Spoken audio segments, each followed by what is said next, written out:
موږ سرکار ته واضح دا خبره کوو که موږ جنګ کوئ داسې جنګ ونه که درسره وکړم چې ستا به توپک په خپله زړېږي زما را به په پښو ځغلي بیا به دلته د پښتانه جرګه کښېني ټول مشران به راځي که په شمال کې که په کوټې کې موږ به د جنګ داسې اعلان کوو چې وروڼه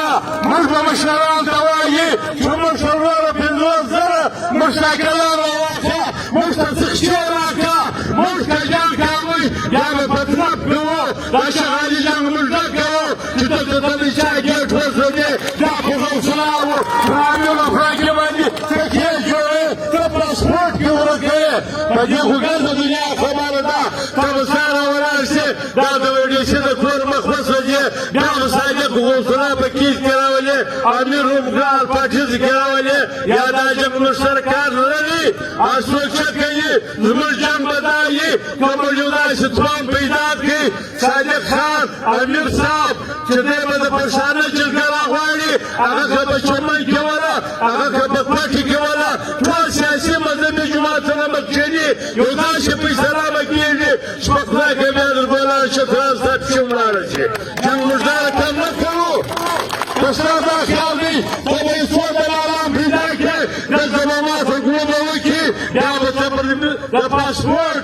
پاسپورټ کې ورکوې بیا به به خلک ځغلي د نن دا خبر دی چې وروره هر پاټیز لغړي اتحاد په حمل باندې ناست دی په حمل خپله مبارزه بیایي په حمل بیا جرګه راغواړي بیا به موږ دا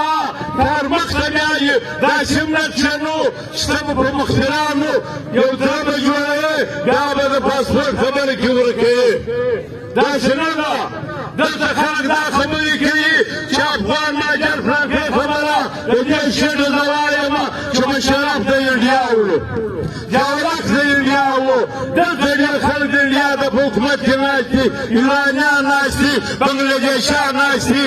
لندن ناست دي امریکا ناسته ده هغه د بل ملک راغلي دي په دې ملک کې حکمرانان دي پر پښتانه باندې ستا حساب او اختیار نشته پښتون به په خپله خاوره کې په خپل وطن کې په شخص سرلوړي باندې په دوی خپل ژوند سبا کوي دی به خپل حق و اختیار لري د دې خبرې څخه موږ نه بیریږو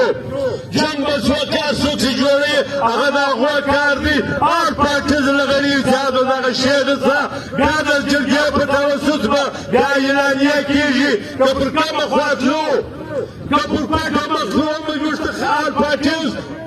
اعلان کوي که پر څاروه مخ تلو خو بیا به موږ هر پاټیز ټول مشران سره کښېني سم اعلانیه به کېږي دا به زموږ اخري هدف وي انشاءالله دا جنګ موږ ګټلی دی که کوم خلک یې خرابوي هغه زموږ سره کار نه لري موږ به په ډېر تعداد راځو په ډېر ښه دغه به نن زموږ څه وخت څه ډېر شو پر 12 بجې به موږ خیبر ته فارغه وو نو اوس انشاءالله موږ ته د خالد دا خبر درکړي چې زموږ امن دغه دی موږ به راشي که چا حرکت کوي سرکار پوس هغه پوسو هغه زموږ سره هېڅ کار نه لري اوس به امیر صاحب یا مولوي صاحب راشي تاسې رسواګویي وکړي وخت مو